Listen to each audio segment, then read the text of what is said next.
नमस्कार दोस्तों, आप सभी का स्टडी फॉर यूपीएससी पीसीएस में स्वागत है। आज तारीख है 10 जुलाई 2024 ईस्वी और आज का न्यूज़पेपर आर्टिकल डिस्कशन का वीडियो होगा ये, ठीक है।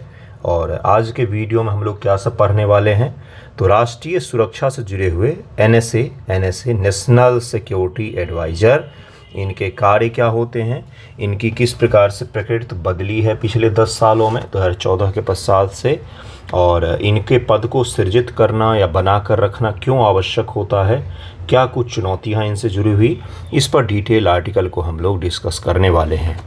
उसके साथ साथ भारत और रूस का जो संबंध है बहुत ही ज़्यादा लाइमलाइट में है। भारत और रूस के संबंधों को भी थोड़ा सा हम लोग देखेंगे, डिटेल में नहीं, पेपर में ही देखेंगे। बाकी डिटेल में आने दीजिए आर्टिकल वगैरह किसी न्यूज़पेपर में, उसमें हम लोग कंक्लूड कर लेंगे। वैसे मैंने आपको पढ़ाया भी हुआ है भारत और रूस का संबंध। उसके साथ साथ हम लोग आज जगन्नाथपुरी की जो रथ यात्रा होती है, भगवान जगन्नाथ जगत के नाथ ब्रह्मांड के स्वामी, उनकी रथ यात्रा जो होती है कल्चरल दृष्टिकोण से बहुत ही महत्वपूर्ण होती है, सांस्कृतिक दृष्टिकोण से। और यहाँ से आपके सवाल पूछे जाते हैं पीटी और मेंस एग्जामिनेशन में, ख़ास तौर से पीटी एग्जामिनेशन में, तो उसको भी हम लोग डिटेल में अध्ययन करेंगे आज। उसके साथ साथ नेशनल ट्यूबरक्लोसिस एलिमिनेशन प्रोग्राम के हेड को चेंज किया गया है, इसको भी देखेंगे। फाइनेंस कमीशन ने एक और कमीशन का गठन किया है। राष्ट्रपति महोदय फाइनेंस कमीशन का गठन करते हैं और फाइनेंस कमीशन एक और कमीशन का गठन किया है फाइनेंस कमीशन को सुझाव देने के लिए।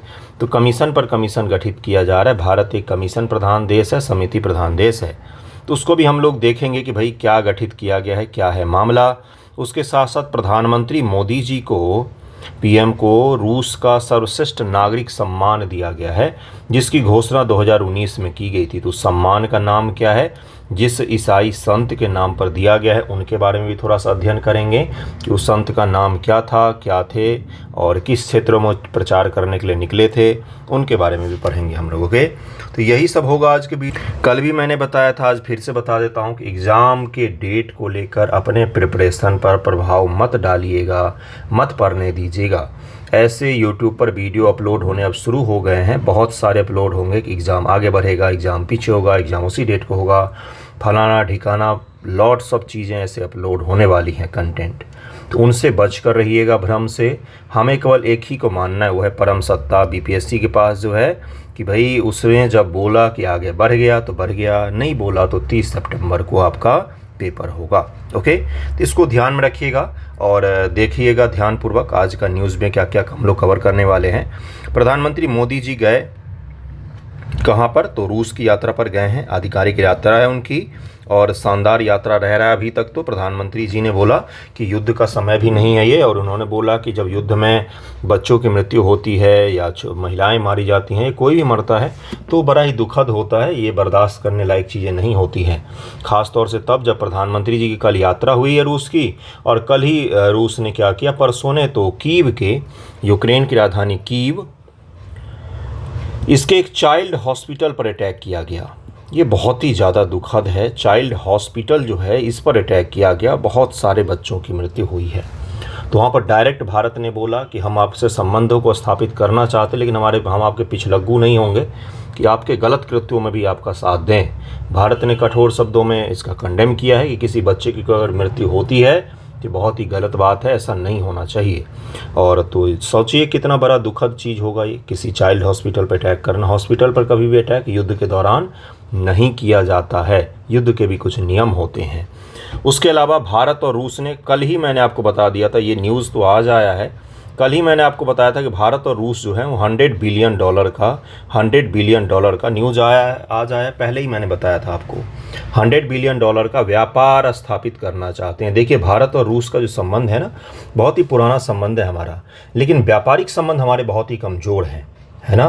तो इसके कारण से अब भारत और रूस जो है व्यापार के क्षेत्र में काफ़ी ज़्यादा आगे बढ़ना चाहते हैं, और हमारे जो रिलेशन होंगे उसमें अब व्यापार को बहुत ही ज़्यादा प्रमुखता दी जाएगी, और हमारे रिलेशन को $100 बिलियन के व्यापारिक रिलेशन तक ले जाना है। ये ध्यान रखिएगा, 2030 तक का हमने टारगेट रखा है।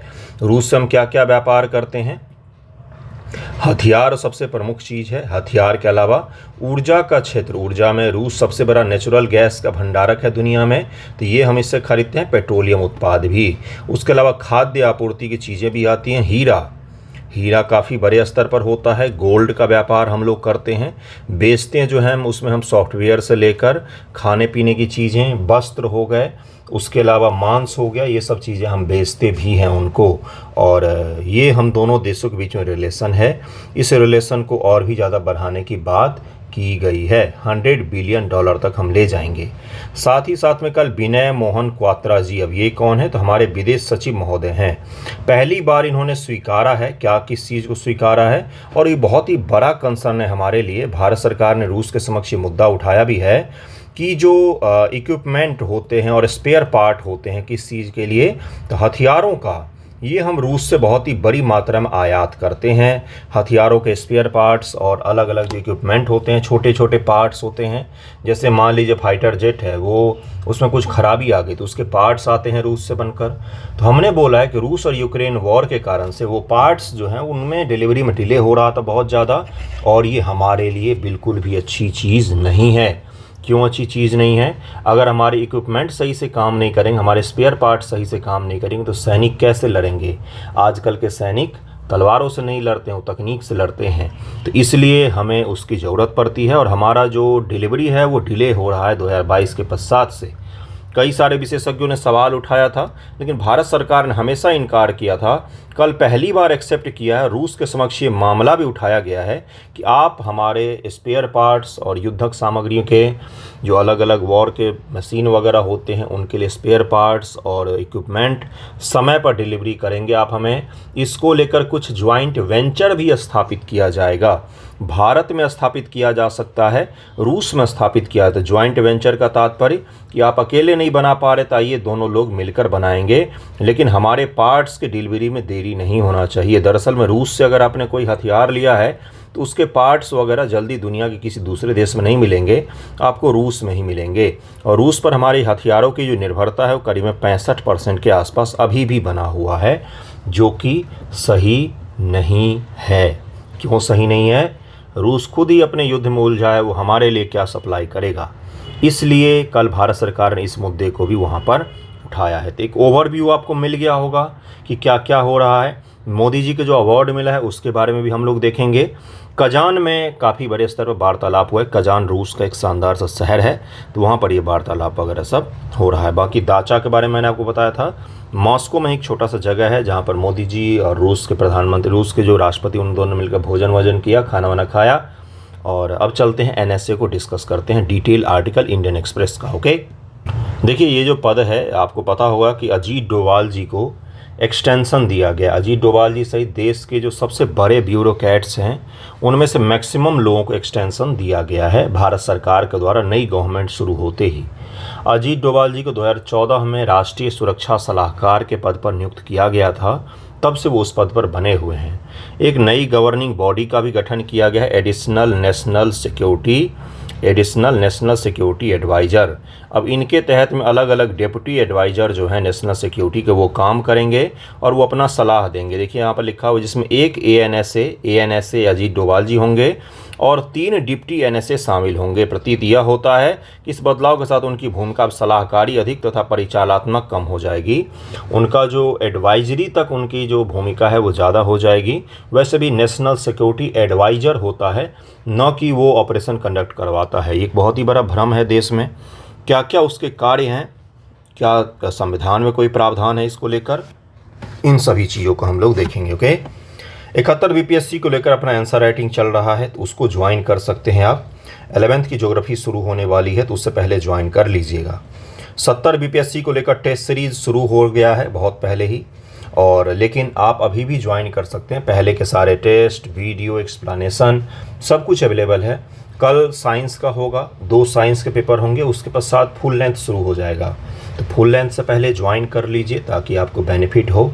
और कॉस्ट सबसे कम रखा है मार्केट में, जितने टेस्ट सीरीज अवेलेबल हैं, क्वालिटी उन सब में सबसे अच्छा रखने के प्रयास कर रहा हूं मैं, और कॉस्ट सबसे कम। ओके, और आपको क्या चाहिए?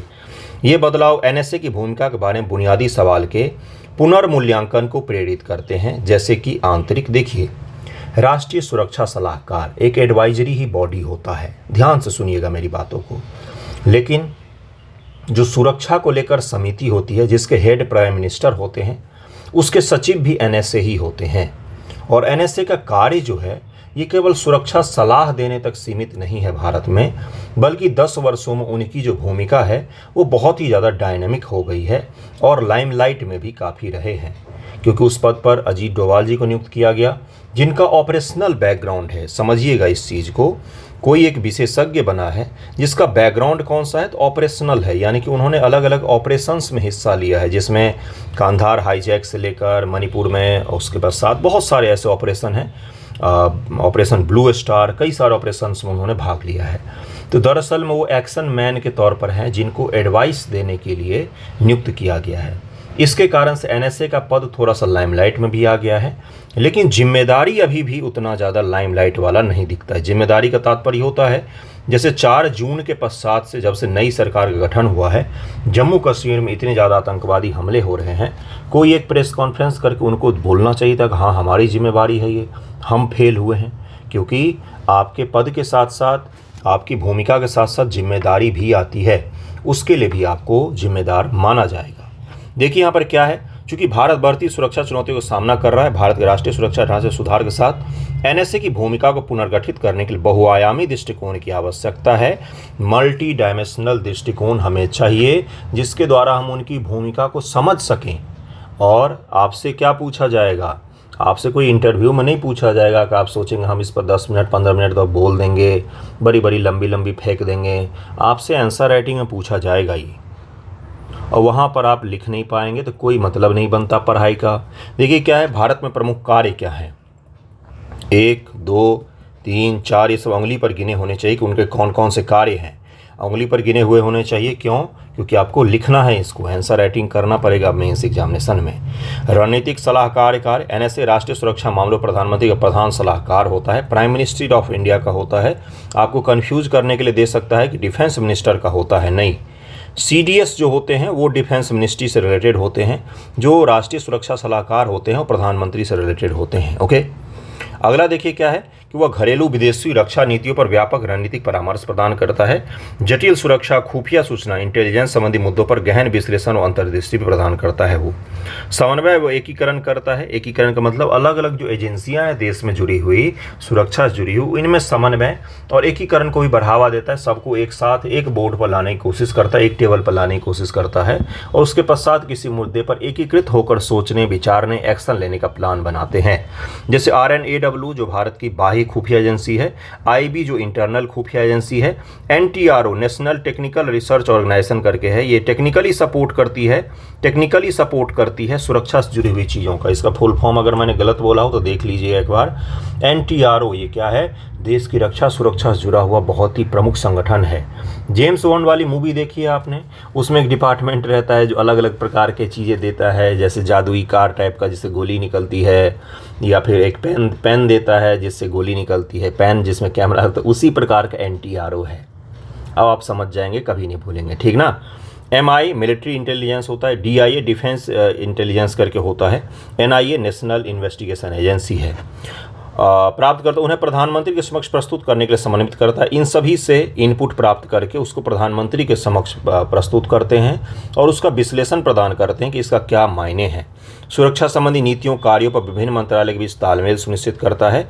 संकट प्रबंधन और प्रतिक्रिया, राष्ट्रीय सुरक्षा आपात स्थितियों के दौरान संकट प्रबंधन प्रयासों का नेतृत्व भी करता है। ये क्राइसिस रिस्पांस स्ट्रेटजी की कार्यान्वयन देखरेख का भी काम इन्हीं का होता है।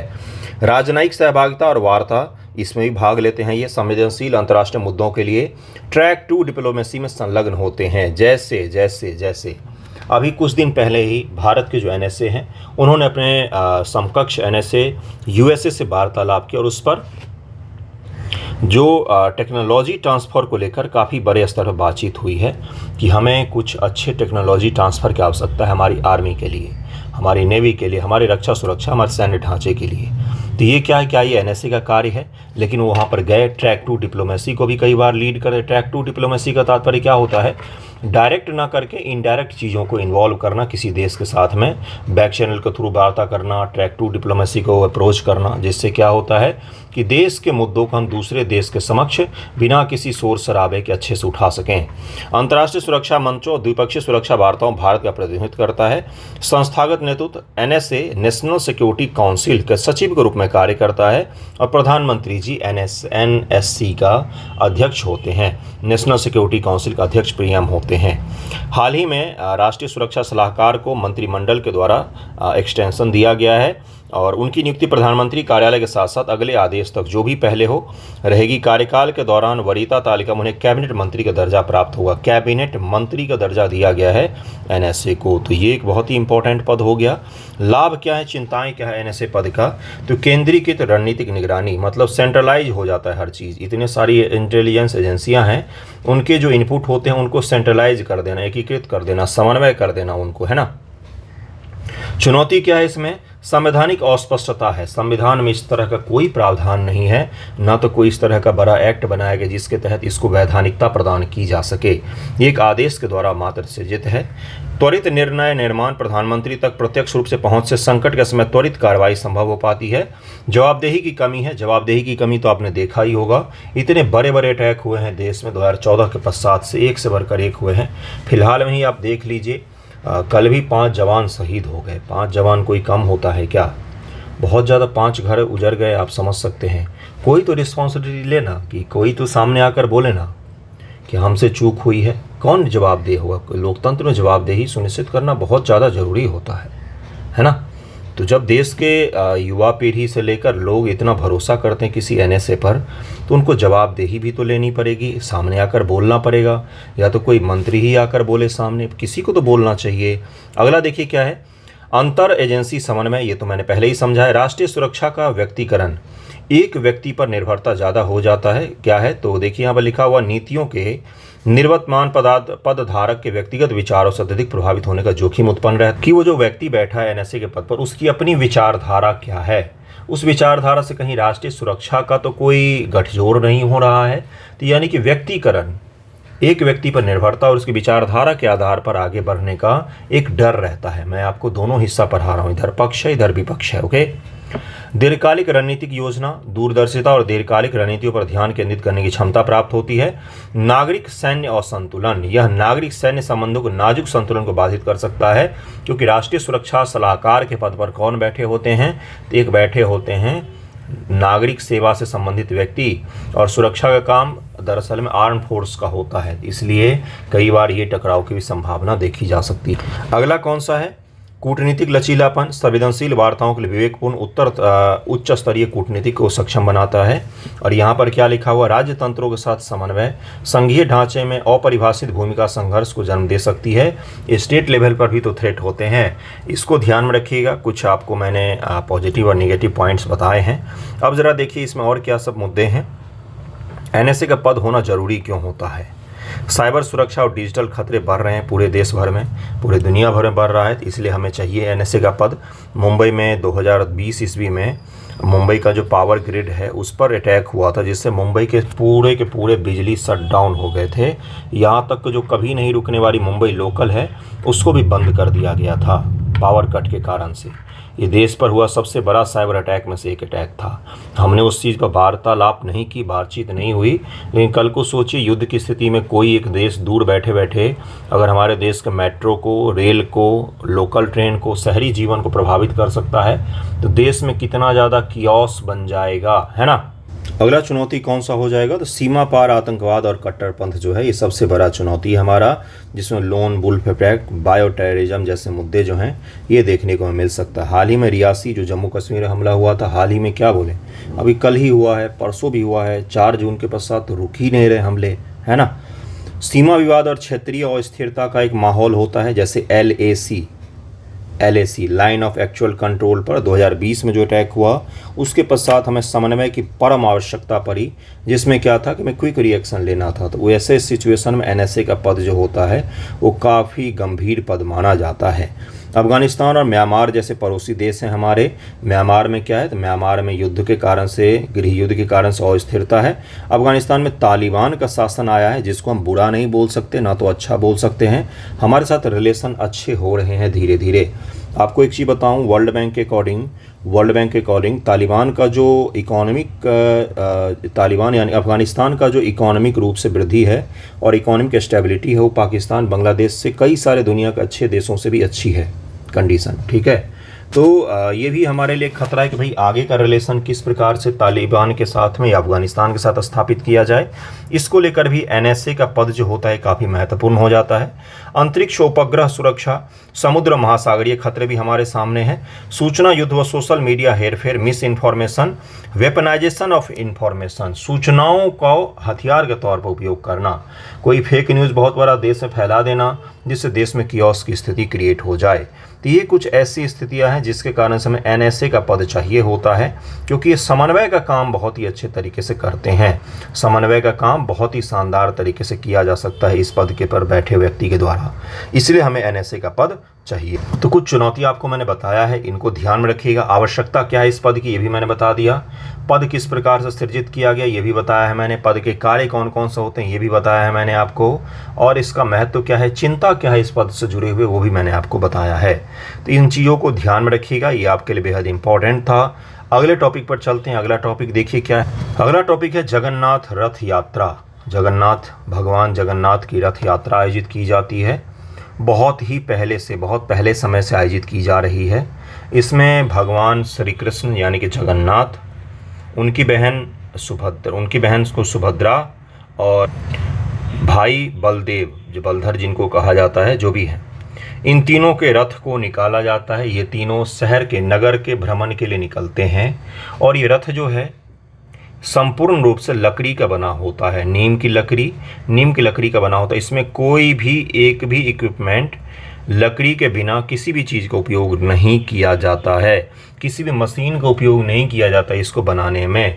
सब कुछ हाथ से ही निर्मित किया जाता है, लोग अपने श्रम से निर्मित करते हैं। भगवान जगन्नाथ दरअसल में आदिवासियों के पूजित देवताओं में से एक थे, जिन्होंने आदिवासी समाज को सनातन धर्म में जोड़ने के जो काम शुरू किया गया था, उसमें बहुत ही महत्वपूर्ण भूमिका निभाई है। तो इसको भी ध्यान में रखिएगा। भगवान जगन्नाथ की जो मूर्ति भी होती है वो भी लकड़ी की ही बनी होती है। भगवान जगन्नाथ की जो मूर्ति होती है वो भी लकड़ी की ही बनी होती है, ध्यान में रखिएगा। ये छोटे छोटे फैक्ट हैं जो पूछा जाएगा आपसे, ओके। देखिए यहाँ पर क्या है, जगन्नाथ रथ यात्रा एक वार्षिक हिंदू त्यौहार है, जिसमें भगवान जगन्नाथ, उनके बड़े भाई भगवान बलभद्र और उनकी छोटी बहन सुभद्रा की पुरी ओडिशा में उनके घर के मंदिर से लगभग 3 किलोमीटर दूर गुंडीचा में उनकी मौसी के मंदिर तक की यात्रा का जश्न मनाया जाता है। और इस हजारों टन के रथ को भक्त ही खींचते हैं, 1 लाख से अधिक भक्त होते हैं।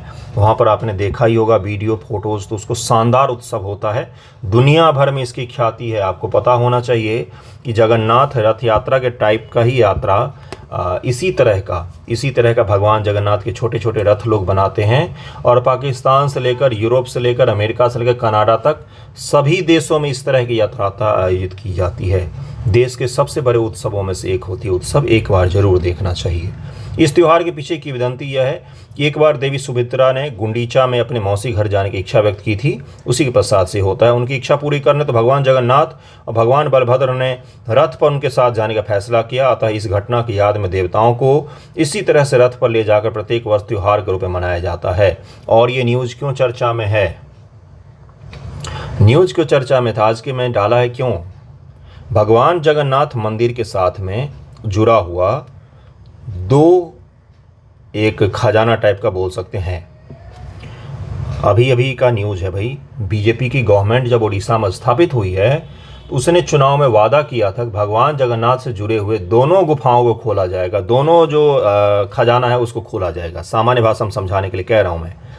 आज ही के न्यूज़ में ये न्यूज़ है, अभी मैं दिखाऊंगा आपको कि दूसरे खजाना जिसको 40 वर्ष पूर्व खोला गया था उसको फिर से पुनः खोला जा रहा है। इससे 40 वर्ष पहले दूसरे खजाना खोला गया था। पहले खजाना जो है उस भगवान जगन्नाथ से जुड़े हुए स्वर्ण आभूषण जो हैं वो रखे हुए हैं। और जब भी कोई उत्सव होता है, जैसे रथ यात्रा हो गया, कोई बहुत ही बड़ा फेस्टिवल हो गया, तो उसमें भगवान जगन्नाथ को वो स्वर्ण आभूषण और उनकी बहनों को पहनाया जाता है। लेकिन दूसरा जो गुफा है उसको 40 वर्ष पहले खोला गया था। भारतीय जनता पार्टी ने अपने चुनावी वादे में ये चीज़ बोला था कि हम दूसरे गुफा को भी खोलेंगे।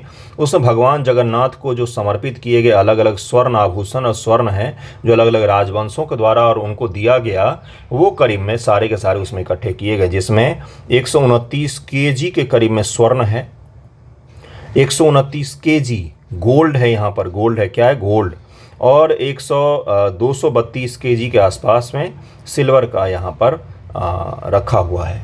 तो उसको भी खोला गया है, कमेटी गठित किया गया था, उस कमेटी के देखरेख में उसको खोला गया है। तो ये भी ध्यान में रखिएगा, और उसके कारण से आज मैंने इस टॉपिक को उठाया है। साथ साथ में यात्रा तो हो ही रही है, तो इसके कारण भी इसको कराना था मुझे।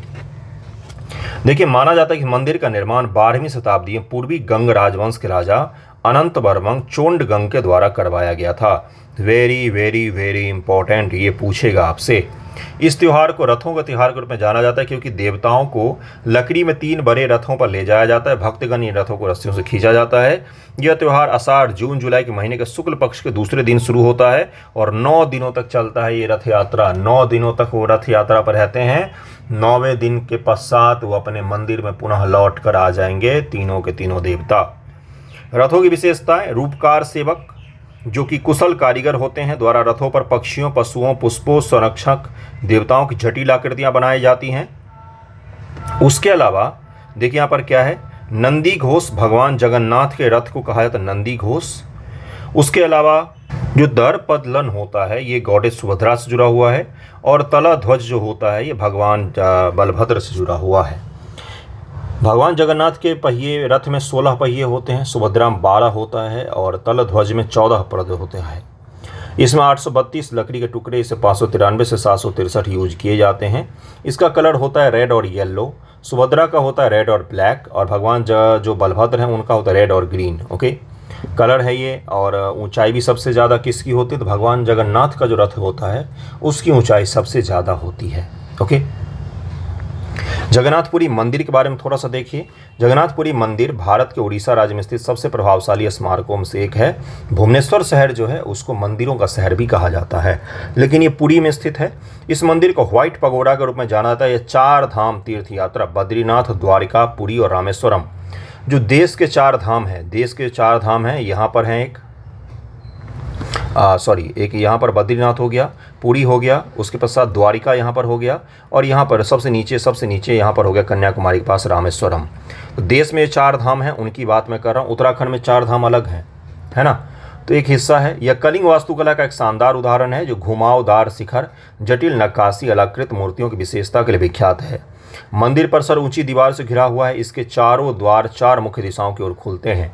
मुख्य मंदिर में 4 संरचनाएं हैं: विमान गर्भगृह, जगमोहन सभा कक्ष, नट मंदिर, त्योहार कक्ष और भोग मंडप प्रसाद कक्ष है। जगन्नाथ मंदिर में प्रवेश करने के लिए आपका हिंदू होना आवश्यक होता है। हिंदू के अलावा किसी को भी जगन्नाथ मंदिर परिसर में अनुमति नहीं दी जाती है प्रवेश करने के लिए। बाकी सभी देश के जो हिंदू मंदिर हैं वहाँ पर सभी धर्म को लोग कोई भी आ जा सकते हैं, कोई रोक टोक नहीं होता है। लेकिन जगन्नाथ मंदिर परिसर में केवल और केवल हिंदू ही प्रवेश कर सकते हैं। ओके, जगन्नाथपुरी मंदिर को यामनिका तीर्थ भी कहा जाता है। ये आपसे पूछेगा पीटी एग्जामिनेशन में। जहाँ हिंदू मान्यताओं के अनुसार पुरी में भगवान जगन्नाथ की उपस्थिति के कारण मृत्यु के देवता यम की शक्ति समाप्त हो गई थी। बहुत ही शक्तिशाली मानते हैं इसको। ये आपको नागर शैली का शानदार उदाहरण में से एक दिख सकता है। नागर शैली के कुछ अच्छे मंदिर जो बचे हुए हैं वो सब के सब वहीं पर हैं, ओडिशा में ही मुख्य रूप से हैं। नागर शैली की उपशैली ओडिशा शैली में मुख्य रूप से बना हुआ है। तो इसको ध्यान में रखिएगा। सारा कुछ इसके बारे में मैंने आपको बताया है डिटेल में। नेक्स्ट टॉपिक पर चलते हैं। देखिए, यही वो न्यूज़ था जिसको मैंने अभी डिस्कस किया है कि भाई 4 दशक के पश्चात भगवान जगन्नाथ का रत्न भंडार ये खोला गया है। पहला भंडार तो खुलता था भगवान जगन्नाथ के भंडार आभूषण वगैरह के लिए, लेकिन दूसरा जो रत्न भंडार था वो 40 वर्षों के पश्चात खुलेगा। 40 वर्षों के पश्चात खुला है, और ये भारतीय जनता पार्टी ने अपने चुनावी वादे में बोला था तो किया है उन्होंने। ठीक है, करने दीजिए उनको। इसमें बहुत सारा सोना चांदी सब रखा हुआ, खजाना टाइप का है। ओके, नेक्स्ट देखिए न्यूज़ क्या है। नेक्स्ट न्यूज़ है कि प्रधानमंत्री जी को Saint Andrew the Apostle in Moscow, ये अवार्ड दिया गया है मॉस्को में। रूस के राष्ट्रपति महोदय ने उनको ये अवार्ड से सम्मानित किया है। ये रसिया का हाईएस्ट सिविलियन ऑनर है, सेंट एंड्रयू। इसको ज़रा ध्यान में रखिएगा। अब सेंट एंड्रयू के बारे में क्या है तो थोड़ा सा मैं आपको बता दूंगा ना, तो आपको याद रह जाएगा, तो आप कभी भूलेंगे नहीं इसको। देखिए, ये अवार्ड जो है ये किसी बड़े नेता को, पब्लिक फिगर को, किसी मिलिट्री लीडर को, किसी आर्ट एंड कल्चर के दृष्टिकोण से किसी को भी दिया जा सकता है जिन्होंने अपने किसी भी फील्ड में बहुत ही शानदार काम किया है। प्रधानमंत्री को दिया गया है, प्रधानमंत्री को दिया गया। इसकी घोषणा 2019 ईस्वी में किया गया था, लेकिन अभी जब प्रधानमंत्री जी 2024 में गए हैं यात्रा पर, तो उनको ये दिया गया है। पिछले 10 वर्षों में प्रधानमंत्री जी ने 6 बार रूस की यात्रा की है, 6 बार रूस की यात्रा की है। ठीक है, ये तो हो गया। अब सेंट एंड्रयू कौन है? तो जो जीसस क्राइस्ट थे उनके 12 मुख्य शिष्य में से, 12 ओरिजिनल फॉलोअर ऑफ जीसस, 12 मुख्य शिष्यों में से एक थे सेंट एंड्रयू। संत एंड्रयू बोल दीजिए आप, संत एंड्रयू बोल रहे हैं ना, तो सेंट बोला जाता है। तो देखिए 12 के 12 शिष्य जो हैं वो जीसस क्राइस्ट की शिक्षाओं को प्रचार प्रसार करने के लिए दुनिया के अलग अलग हिस्सों में गए थे, जिसमें से सेंट एंड्रयू जो हैं वो किस हिस्से में गए थे? उन्होंने ग्रीस, रूस, इन सब क्षेत्रों की यात्रा की। स्कॉटलैंड और भी कई सारे क्षेत्र हैं जहां पर उन्होंने यात्रा की, और इन क्षेत्रों में ईसाई धर्म के शिक्षाओं का प्रचार प्रसार किया था। उसके अलावा जो आप देखते हैं रूस का ऑर्थोडॉक्स चर्च ये रूस का चर्च है। रूस हो गया, यूरोप के देशों में आज भी सत्ता में चर्च का बहुत ही अहम योगदान होता है। आपने देखा होगा कि G7 की जो बैठक हुई है इटली में, तो वहाँ पर पोप फ्रांसिस जो हैं वो उस बैठक में भाग ले रहे थे। सभी फोटोज़ में आपको दिखेंगे, सभी नेताओं से मिले हैं वो। तो रूस के सहित यूरोप की राजनीति में आज भी चर्च का बहुत बड़ा योगदान है। अगर आपने मध्यकालीन इतिहास पढ़ा होगा, पुनर्जागरण पढ़ा होगा, रेनेसां जिसको कहा जाता है, तो उस समय आपने देखा होगा चर्च का सत्ता पर क्या बोलबाला रहता था। आपने मार्टिन लूथर किंग के बारे में पढ़ा होगा, चर्चों के साथ संघर्ष को पढ़ा होगा, किस प्रकार से कई सारे फिलोसफर को मारा गया था, तो ये सब भी पढ़ा होगा आपने मध्यकालीन विश्व इतिहास में। तो उसी प्रकार से उस समय धर्म का प्रचार प्रसार करने के लिए बहुत पहले ईसा मसीह के पश्चात ही सेंट एंड्रयू अलग अलग हिस्सों में गए थे। तो वहीं पर उन्होंने रूस की यात्रा की थी, तो इसलिए रूस में आज भी उनके नाम पर सबसे बड़ा सम्मान जो है वो प्रदान किया जाता है। रूस के जो अधिकांश जनता है वो आज भी ऑर्थोडॉक्स चर्च जो है वहाँ पर उसी को फॉलो करती है। 140 मिलियन लोगों में से रूस के 90 मिलियन से ज़्यादा फॉलोअर हैं ऑर्थोडॉक्स चर्च का। रूस जो है वो रूढ़िवादी ईसाई धर्म को फॉलो करता है, जबकि अमेरिका जो है वो आधुनिक ईसाई धर्म को फॉलो करता है, जिसको प्रोटेस्टेंट और कैथोलिक कहा जाता है। कैथोलिक में भी अति कैथोलिक हो गया रूस आपका, कैथोलिक हो गया ब्रिटेन आपका, और प्रोटेस्टेंट कौन हो गए? तो वो हो गए अमेरिकी लोग, प्रोटेस्टेंट को फॉलो करते हैं। मध्यकालीन विश्व इतिहास ज़रा पढ़िएगा, कभी अच्छा लगेगा आपको पढ़कर। हर चीज़ ज़रूरी नहीं होता कि एग्ज़ाम के दृष्टिकोण से ही पढ़ें, कभी कभी कुछ चीज़ों को आप बस समझने के लिए पढ़ सकते हैं। वर्तमान विश्व राजनीति की आप तभी समझ बना सकते हैं जब आपको इतिहास का बोध हो। तो ये ध्यान रखिएगा सेंट एंड्रयू के बारे में। नेक्स्ट पर चलते हैं। अगला है कि 16th फाइनेंस कमीशन के प्रमुख कौन है? तो अरविंद पनगढ़िया जी हैं। अरविंद पनगढ़िया जी के नेतृत्व में 16th फाइनेंस कमीशन आर्टिकल 280 संविधान की एक बॉडी है जिसको राष्ट्रपति महोदय 5 वर्षों पर गठित करते हैं। राष्ट्रपति महोदय 5 वर्षों पर गठित करते हैं, और इसके जो सुझाव होते हैं वो किस पर आधारित होते हैं? तो दरअसल में राज्य और केंद्र के बीच में जो करों का बंटवारा होता है, उसको लेकर सुझाव देने का काम फाइनेंस कमीशन के द्वारा किया जाता है। फाइनेंस कमीशन ने एक कमीशन का गठन किया है। फाइनेंस कमीशन ने एक 5 मेंबर एडवाइजरी पैनल का गठित किया है, सलाहकार पैनल का गठन किया है, जिसका काम होगा टर्म ऑफ रेफरेंस को लेकर सुझाव देना। टर्म ऑफ रेफरेंस क्या होता है कि केंद्रीय और राज्य के बीच में जो पैसा का बंटवारा होगा वो किन आधारों पर होगा, पहला, दूसरा, तीसरा, चौथा, एक किन आधारों पर किया जाएगा। इसको लेकर इस 5 मेंबर सदस्य के एक पैनल को गठित किया है फाइनेंस कमीशन ने। अपने सुझाव देने के लिए। राष्ट्रपति जी ने किसको बोला? फाइनेंस कमीशन को। फाइनेंस कमीशन ने किसको बोला है? तो इस 5 मेंबर सदस्य को बोला है। फाइनेंस कमीशन केंद्र और राज्य के बीच में वित्तीय आवंटन को लेकर सुझाव देता है। अब इसमें कौन कौन शामिल हैं? तो इसमें शामिल है Poonam Gupta, director general of national council of applied economic research हैं। उसके अलावा इसमें और भी कई सारे मेंबर शामिल हैं, जिसमें देखिए यहाँ पर लिखा हो DK श्रीवास्तव यहाँ पर दिखेगा आपको। उसके अलावा आपको दिखेगा नीलकांत मिश्रा दिखेंगे। उसके अलावा आपको दिखेंगे और भी कई सारे लोग हैं जिनमें आपको दिख सकते हैं। इन सभी के नाम क्या आपको याद रखना है? नहीं, इन सब के नाम नहीं याद रखना है। 1-2 का नाम भी अगर आप ध्यान में रख लेंगे तो भी हो जाएगा आपका। ओके, 2 और नाम है। 2 और नाम कौन कौन से? तो एक है प्रांजल भंडारिया और एक है राहुल बजोरिया। तो ये 5 लोग हो गए। 5 मेंबर का एक छोटा सा पैनल गठित किया गया है फाइनेंस कमीशन के द्वारा। जो टर्म ऑफ रेफरेंस का तात्पर्य होता है कि फाइनेंस कमीशन किन किन टर्म के आधार पर बंटवारा की बात करे। राज्य पर्यावरण के आधार पर करे, राज्य के पॉपुलेशन के आधार पर करे, राज्य के जो कार्यपालिका है उसकी संरचना के आधार पर करे, कि राज्य में जो भूमि है, भूमि बंजर है या बहुत ज़्यादा है, उपजाऊ है, उसके आधार पर करे। तो टर्म ऑफ रेफरेंस के आधार पर बंटवारा होता है। और उसी टर्म ऑफ रेफरेंस को लेकर सुझाव देने के लिए 5 मेंबर का समिति गठित किया है फाइनेंस कमीशन ने। 16th फाइनेंस कमीशन है, जिसके चीफ कौन है? तो वो है अरविंद पनगढ़िया जी। नेक्स्ट देखिए क्या, नेक्स्ट है कि सौम्या स्वामीनाथन। कौन है ये? WHO वर्ल्ड हेल्थ ऑर्गेनाइजेशन की चीफ साइंटिफिक एडवाइज़र हैं ये। देखिए यहाँ पर लिखा हुआ है वर्ल्ड हेल्थ ऑर्गेनाइजेशन का ये चीफ साइंटिस्ट हैं ये। कौन है? तो डॉक्टर सौम्या स्वामीनाथन। इनको NTEP का हेड नियुक्त किया गया है। NTEP का एडवाइज़र नियुक्त किया गया है। NTEP का एडवाइज़र नियुक्त किया गया है। NTEP क्या है? National Tuberculosis Elimination programme.